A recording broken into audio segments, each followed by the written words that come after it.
नमस्कार मंडळी. आज मी कुरडया केलेल्या आहेत आणि या गव्हाच्याच कुरडया आहेत ज्या पारंपरिक पद्धतीने केल्या जातात त्याच केलेल्या आहेत. फक्त एकच पद्धत मी माझी नवीन वापरलेली आहे, ती म्हणजे मी रात्री 11 वाजता या कुरडया करायला घेतल्या होत्या आणि त्या कुरडया पूर्ण होण्यासाठी मला जवळजवळ रात्रीचे 1:30 वाजलेले आहेत आणि या सुकल्यानंतर अशा दिसत आहेत.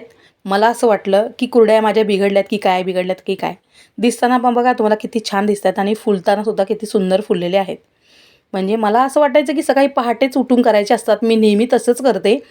पण याच वेळी असं झालं, कारण इतका वेळ झाला तर तुम्हाला मी आधीसुद्धा सांगितलं आहे की आमच्या इकडे आमच्या घरचं पाणी बंद केलेलं आहे आणि का ते तुम्हाला एक दिवशी नक्कीच मी कारण सांगेल. पण आता विषय आहे आपल्या कुरडयांचा. तर कुरडया बघा किती सुंदर झाल्यात. म्हणजे काही गरजेचं नाही आहे. मला आज कळलं की सकाळी सकाळी पहाटे उठून कुरडया करण्याची गरज नाही आहे. म्हणजे आरामात आपण कधीही करू शकतो आणि त्या इतक्या सुंदर झाल्यात ना, जे नेहमी बनतात तशाच. तर हा माझा अक्षय तृतीयाच्या दिवशीचा व्हिडिओ होता. पण कुरडया सुकल्या नव्हत्या ना, म्हणून मी कुरडया तळल्या नाहीत. तर आता मी फक्त काय काय बनवलं ते तुम्हाला दाखवते. चपात्या केलेल्या आहेत, आमरस केलेला आहे, बटाट्याची भाजी केलेली आहे.